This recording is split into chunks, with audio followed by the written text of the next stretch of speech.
আজ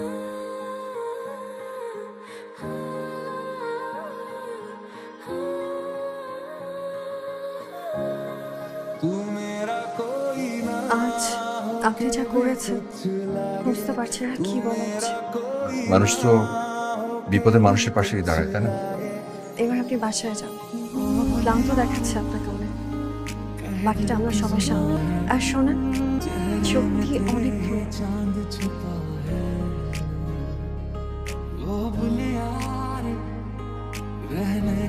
আপনি আঙ্কেল ঠিক আছে? আপনাকে একটা জিনিস দেওয়ার ছিল। সেদিন হসপিটালের করিডোরে দেখলাম আপনার পাটা খালি, আপনি খেয়ালই করেন, আর আপনার শার্টের বোতামটাও ছেঁড়া ছিল। তাই আজ ফেরার পথে জুতো জোড়ো আর শার্টটা নিয়ে এলাম।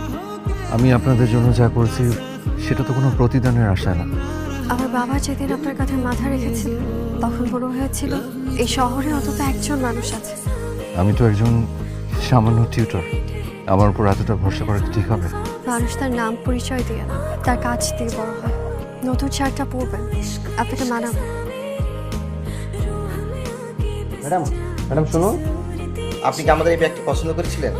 আমাদের শোরুমে চলছে আজকে গোল্ডেন জুবলি অফার। 50,000 টাকা দামের ব্যাগটি মাত্র পাচ্ছেন 5,000 টাকায়, 90% ডিসকাউন্ট। সত্যি 5,000 টাকা? ঠিক আছে, প্যাক করে দিন।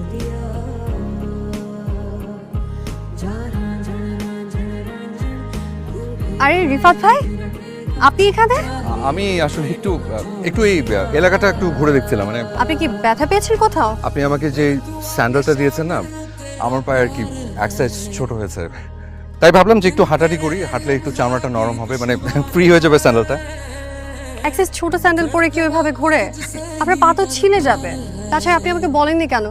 আমি তো এই দোকান থেকেই বড় এক্সেস পাল্টে নিয়ে আসতে পারতাম। আপনি এত শখ করে একটা জিনিস দিয়েছেন, ওটা আবার পাল্টাতে যাওয়াটা অসুবিধা নেই। আমার বাবার রিপোর্ট দিতে ওরা বলেছে আর 1 ঘন্টা লাগবে। স্যান্ডেলের দোকানটা কাছেই, আমার হাতে সময় আছে। চলুন আমরা গিয়ে স্যান্ডেলটা চেঞ্জ করে আসি। তাছাড়া আপনার পা বাঁচানোটা এখন বেশি জরুরি।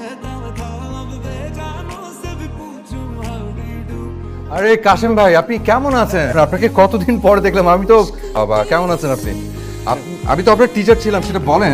আপনি ওনাকে পড়াতেন? জি।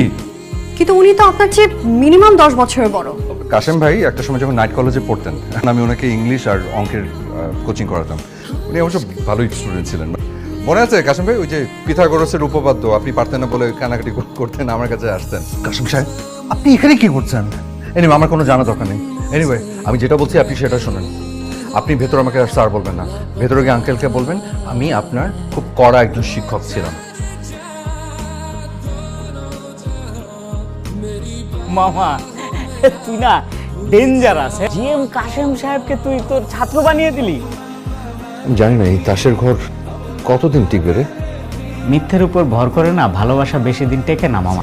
আমার মনে হয় কি, ধরা পড়ার আগেই তোর সত্যিটা বলে দেওয়া উচিত। তোকে হারানোর ভয় আমার সব সাহস কেড়ে নিচ্ছে। আরে টেনশন করিস না, কিছু না কিছু তো হবেই।